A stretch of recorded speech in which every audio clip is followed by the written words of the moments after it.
Zara Kethven stared at the holographic invoice floating before her and wondered, not for the first time, if interstellar commerce had been designed by someone with a particularly twisted sense of humor. The trading permit alone required signatures from 17 different species, 3 of which had gone extinct since the paperwork was first drafted. The bureaucratic nightmare of selling medical supplies to outer rim colonies apparently took more effort than actually manufacturing the stuff. "Captain, we've got company," her navigator called from the bridge of the Whispered Dream. The slight tremor in his voice suggested this wasn't the good kind of company, the kind that brought fruit baskets and pleasant conversation. She brushed a strand of dark hair away from her face, the motion causing her pointed ears to catch the overhead lighting. Sometimes she wondered if the elegant curve of her ears made other species take her less seriously in business negotiations, but today she had bigger concerns than interspecies prejudice. "How bad?" she asked, her fingers dancing across the control panel to close the invoice display. 3 ships, possibly 4. Configuration suggests Helix pirates, but... Tamaz paused and she could hear him frantically adjusting sensors. "They're not broadcasting the usual demands for cargo surrender. No threats about spacing us if we don't comply. Just silence." Zara frowned. Pirates without theatrical flair were like comedians without punchlines. Technically possible, but deeply unsettling. She made her way to the bridge, passing through the cargo hold where crates of synthetic antibiotics and tissue regenerators hummed quietly in their environmental pods. Her crew of 8 was already at battle stations, which would have been more reassuring if their idea of battle-ready didn't include Pip clutching a cup of coffee that had achieved a shade of brown previously unknown to science. "Captain," Pip said cheerfully, his perpetual grin suggesting he viewed their impending doom as a minor scheduling inconvenience, "I've been thinking about our power distribution problem. The one where our shields might hold for exactly 37 seconds under sustained fire." "That's the one. Well, I figured out how to boost our output by rerouting energy from the archaeological cargo unit. Turns out that old beacon thing draws more power than a small city." Zara glanced toward the sealed compartment where their most unusual cargo waited. The artifact was supposedly a museum piece, a communication device from some long-dead civilization that her employer insisted on transporting with obsessive care. The insurance alone cost more than her ship was worth. "Don't touch the museum piece, Pip. The last thing we need is to explain to the Cultural Heritage Board why their priceless relic got fried because we needed extra juice for the deflector array." "But Captain..." The ship lurched violently to starboard, interrupting Pip's protest and sending his coffee on a brief tour of zero gravity. Zara grabbed the nearest console as her second-in-command, a grizzled human named Rex, announced with remarkable calmness, "Incoming fire." "Looks like they've decided to skip the small talk." Through the main viewport, she could see the attackers clearly now, sleek vessels with the predatory lines favored by Helix pirates. Their weapons' fire painted brilliant streaks across the star field, each shot precisely aimed to disable rather than destroy. They wanted the ship intact. More specifically, Zara realized with growing dread, they wanted her. "Return fire," she ordered, settling into the captain's chair. "And someone get me a damage report that doesn't include coffee stains." The next few minutes dissolved into the familiar chaos of space combat. Her gunner, a taciturn alien whose species had evolved from ambush predators, managed to score several hits on the lead attacker. Unfortunately, the pirates had apparently invested in better shielding than the Whispered Dream's outdated weapons could penetrate. "Hull breach on Deck 3, Rex reported, his fingers flying over damage control readouts. "Sealing now. Life support is stable, but we're venting atmosphere faster than I'd prefer." "How much faster?" "Well, we won't suffocate immediately, if that's what you're asking." Zara was about to respond when Pip's voice cut through the bridge chatter with unusual urgency. "Captain, I think I may have made a small tactical error."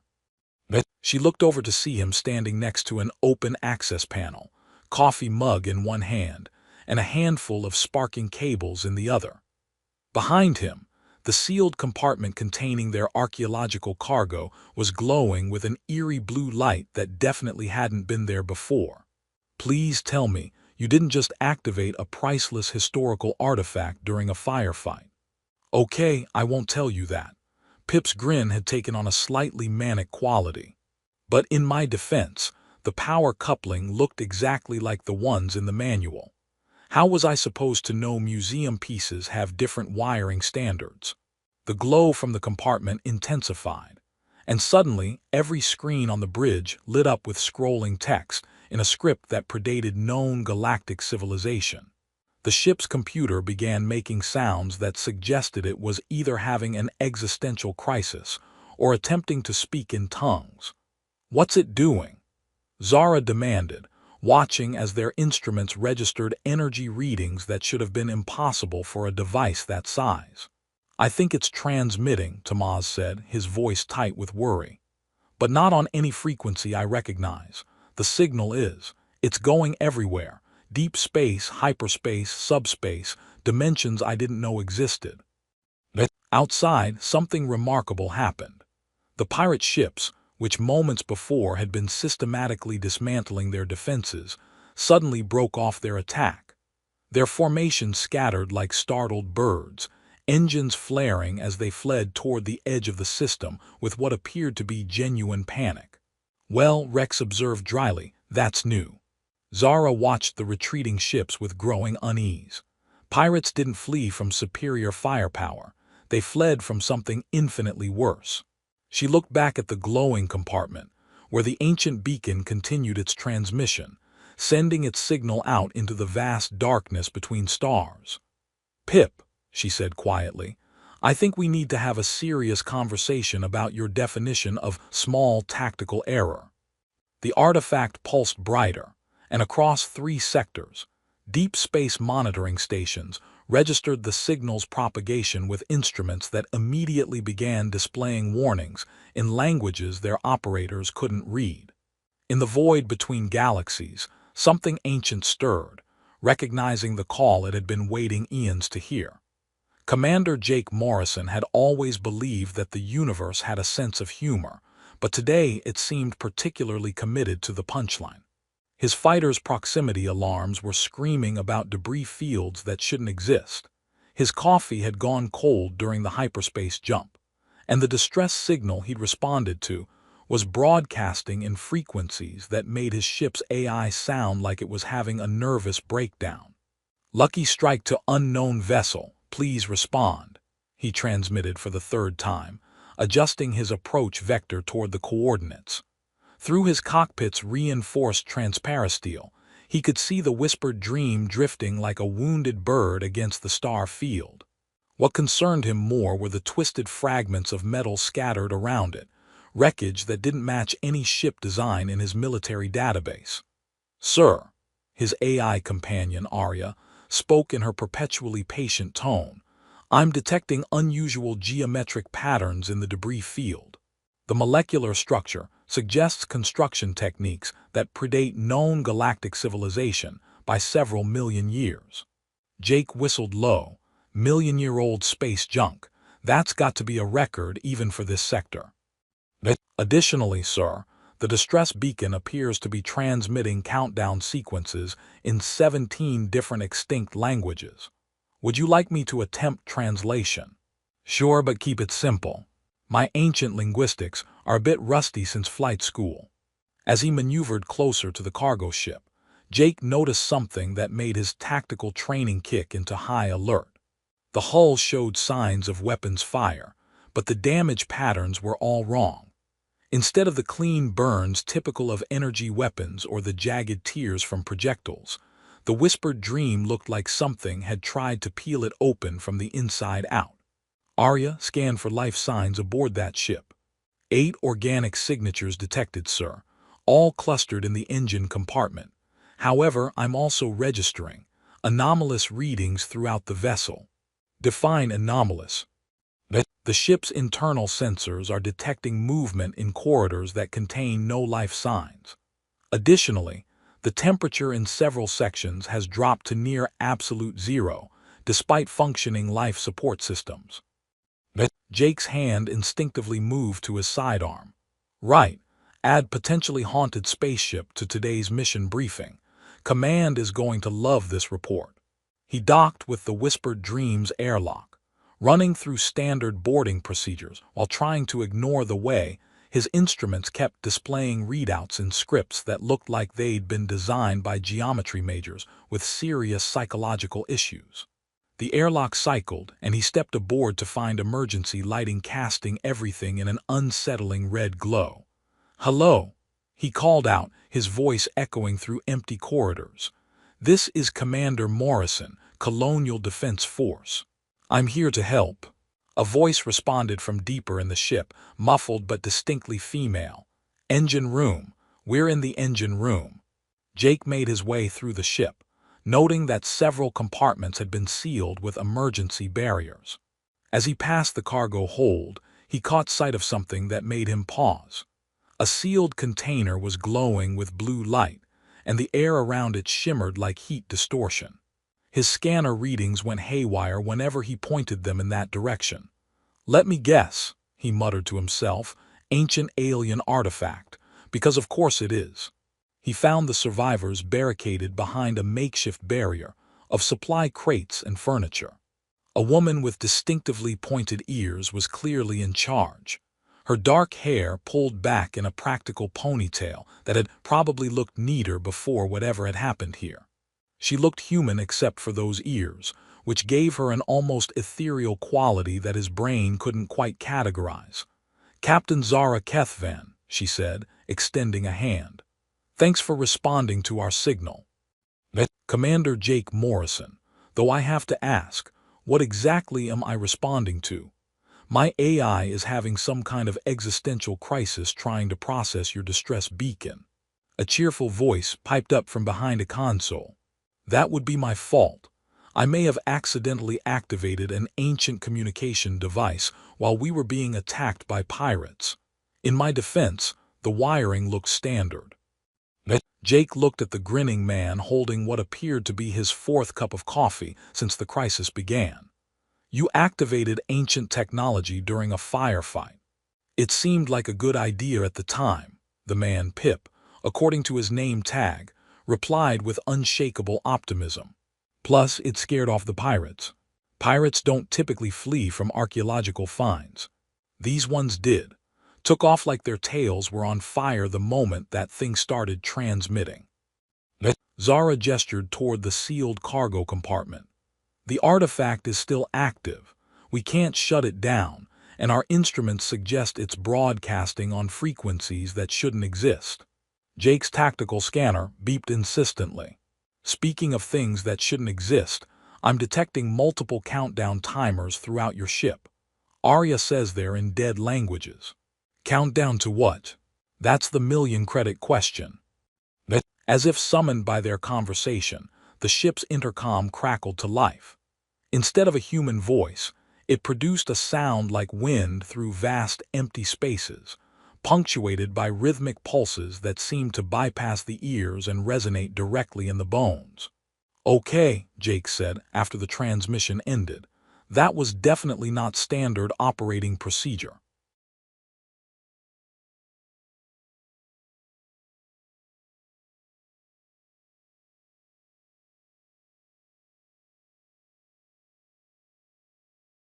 Pip raised his hand enthusiastically.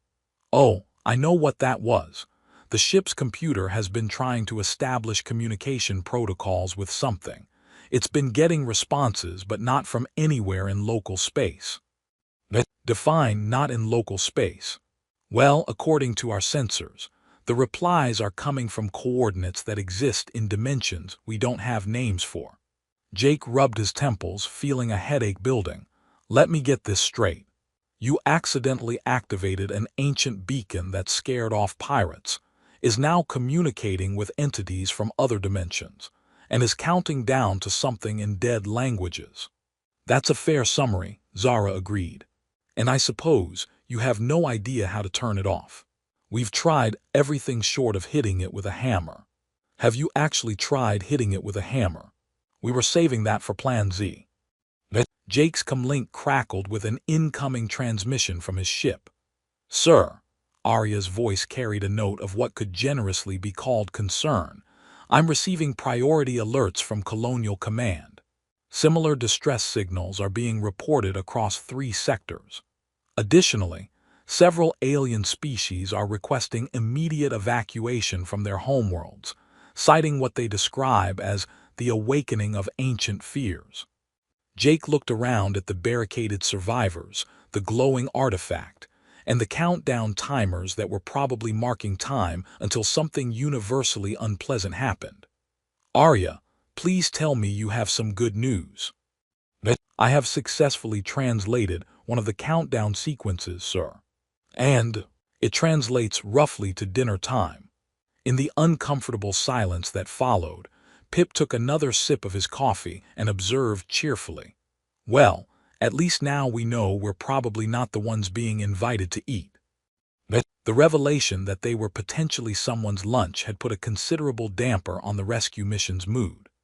Jake found himself staring at the glowing artifact through the cargo bay's reinforced viewing port, while Zara worked at a nearby console, her pointed ears twitching slightly as she concentrated on the data streams flowing across her screen. I've been analyzing the beacon's transmission patterns, she said, her fingers dancing over holographic displays that showed wave forms resembling abstract art more than conventional data. There's a structure to it, almost like it's following a protocol. What kind of protocol involves advertising our location to interdimensional dinner guests? Pip appeared beside them with his inevitable coffee cup, somehow managing to look cheerful despite their circumstances. Actually, I think it might be more like a key. Jake turned to face the engineer. A key to what? Well, that's where things get interesting. I've been comparing the beacon's output to our star charts, and every pulse corresponds to specific coordinates, not just in normal space, but in what the old databases call fold space. Fold space doesn't exist, Jake said automatically. It's theoretical physics. Tell that to the beacon. According to our instruments, it's been mapping connections between points that are separated by millions of light years, but somehow exist in the same. Well, let's call it cosmic neighborhood. Zara paused in her work, a strange expression crossing her face. Pip, show me those coordinates again. The engineer obligingly projected a 3-dimensional star map that looked like someone had taken the galaxy and folded it into origami. Lines of connection crisscrossed between distant star systems, creating patterns that hurt to look at directly. These connection points, Zara said slowly, they correspond to archaeological sites, places where my people found traces of the same civilization that built this beacon. Jake raised an eyebrow. Your people. The Kethvan have been archivists and historians for millennia. We've cataloged ruins across 17 sectors, all from the same extinct species. They called themselves the architects, and according to the fragments we've translated, they didn't just build cities, they built something much larger. Like what? A network, a system that could connect any point in the galaxy to any other point, regardless of distance or physical laws. Arya's voice interrupted from Jake's comlink. Sir, I've completed analysis of the countdown sequences. The translations are concerning. How concerning? Well, the good news is that dinner time was apparently a mistranslation. The correct phrase appears to be pruning season. And the bad news? Pruning typically involves the systematic removal of unwanted growth. Jake felt his stomach drop. Please tell me we're not the unwanted growth. I'm afraid that determination appears to be pending, sir. Zara had gone very still, her hands frozen over the console. Jake, I need you to run a genetic scan on me. What? Why? Just do it. Use your medical scanner. Jake complied, pointing his scanner at Zara and watching as it produced a detailed readout of her DNA structure. What he saw made him do a double take. That's Unusual. What is it? Your genetic code has markers I've never seen before. Sequences that don't match any known species database, but they're definitely not random. They look almost like they were designed. Zara closed her eyes. That's because they were. My people aren't just historians, Jake. We're descendants of the architect's genetic experiment, their attempt to create a species that could serve as living keys to their network. Pip nearly dropped his coffee. You're saying you're part ancient alien. I'm saying my entire species was created to interface with technology that was supposed to guide the galaxy towards some kind of transcendence. But something went wrong. The architects vanished, and we forgot our purpose until it became just legend. Jake's comlink erupted with priority alerts. Sir, Arya announced with unusual urgency, I'm receiving emergency broadcasts from across the galaxy. Multiple star systems are reporting space-time anomalies. Entire sectors are going dark. Dark how? Literally dark, sir. Stars are going out. Not exploding, not collapsing, simply ceasing to exist. Through the viewing port, they could see space itself beginning to ripple like water. The stars didn't move. Rather, the space between them seemed to stretch and compress in ways that made Jake's pilot training completely irrelevant. The network is activating, Zara said, her voice barely above a whisper. After millions of years, someone triggered the beacon, and now the shepherds are waking up. Shepherds, the architect's guardians, entities that exist in the spaces between realities, maintaining the balance of the universe. They prune civilizations that have grown stagnant, making room for new growth. And we're the stagnant civilization. We're about to find out. The artifact's glow intensified, and suddenly the cargo bay filled with a presence that was impossible to describe. It wasn't visible exactly, but Jake felt it watching them, measuring them, with an intelligence so vast that his mind could only process it as a kind of cosmic attention deficit. Well, Pip said, taking another sip of coffee with admirable composure, this is either the most exciting thing that's ever happened to us, or the last thing that's ever going to happen to us. The presence seemed to focus on Zara specifically, and she stepped forward as if drawn by invisible strings. When she placed her hand on the artifact's surface, the entire ship resonated with harmonics that made reality hiccup. I can hear them, she said, her eyes reflecting the beacon's blue light. They're asking if we're ready for judgment.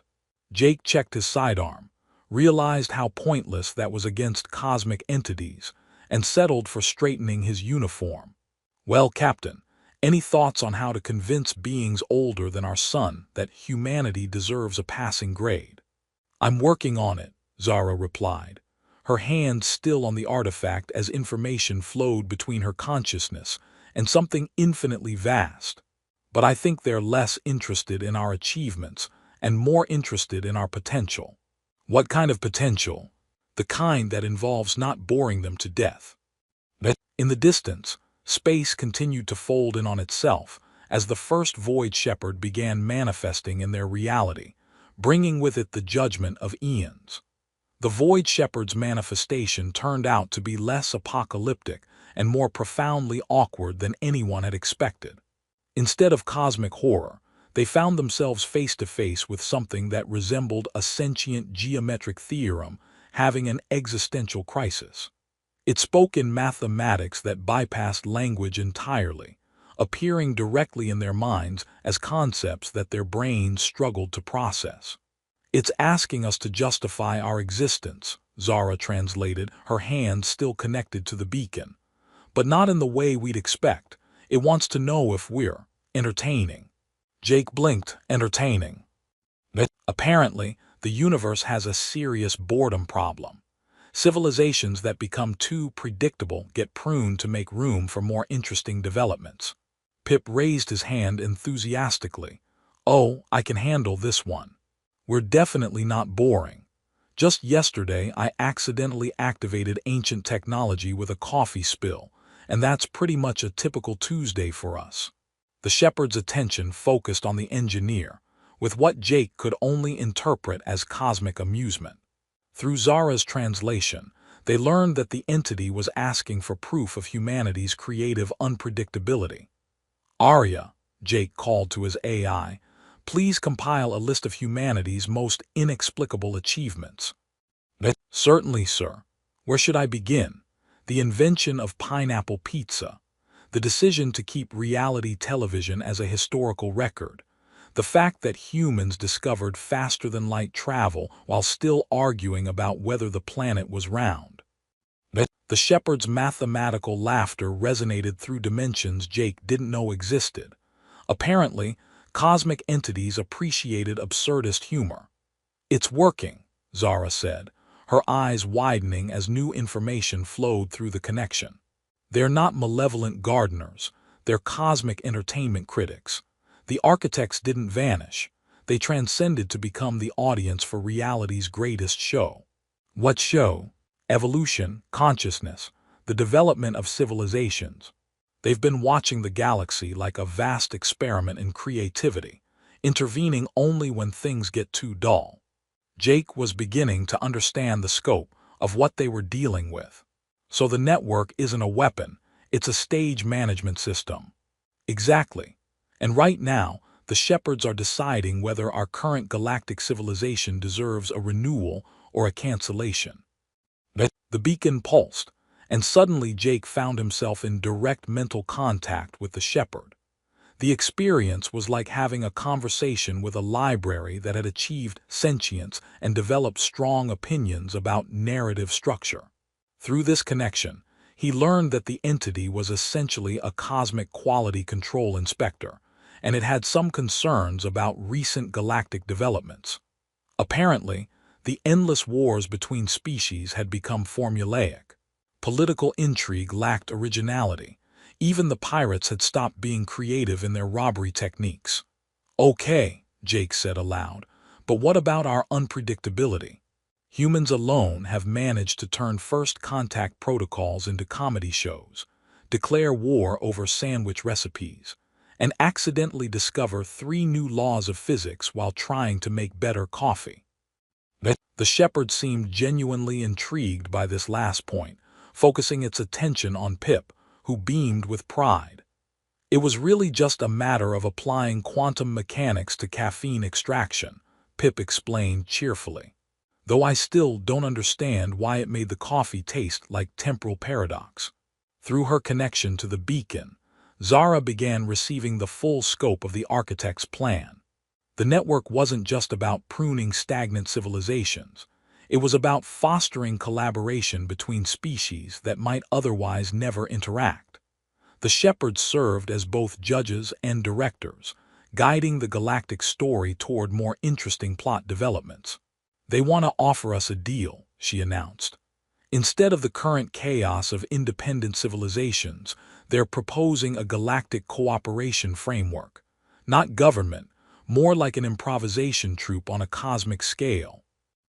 "What's the catch?" "We have to prove we can keep things interesting. The moment galactic civilization becomes predictable, they start pruning again." Jake considered this.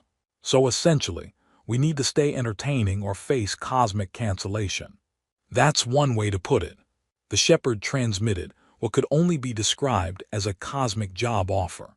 They wanted Jake and Zara to serve as the first galactic entertainment coordinators, part ambassadors, part talent scouts, part reality show producers for an audience of transcended beings. "The pay is immortality and the ability to reshape reality within reasonable limits," Zara translated. "The job description is keeping the galaxy interesting enough that ancient gods don't get bored and delete everything." "Well," Jake said, "I've had worse postings." The network activation completed its sequence, but instead of destroying civilizations, it established communication links between every major species in the galaxy. Former enemies found themselves in mandatory cooperation protocols, forced to work together on projects designed by cosmic entities with a flair for dramatic irony. Pirates were reassigned to exploration duties. Politicians became comedians. Military commanders found themselves directing interspecies cultural exchange programs. The entire galaxy had been conscripted into the universe's most elaborate improv exercise. 6 months later, Jake found himself sharing coffee with Zara on the observation deck of New Harmony Station, watching as a joint human-alien fleet departed for the Andromeda Galaxy on a mission that their Shepherd supervisors had described as scouting for new material. "Any regrets about accepting the job?" Zara asked, her pointed ears catching the starlight streaming through the station's massive viewports. "Are you kidding? Yesterday I got to mediate a dispute between sentient crystals and energy beings over who gets to colonize a planet made entirely of music. Last week, Pip accidentally invented time travel while trying to improve the station's espresso machine. If this is what cosmic employment looks like, I should have applied eons ago." "The Shepherd sent another message," Zara said, consulting the data pad that kept her connected to their interdimensional supervisors. "They're pleased with our performance.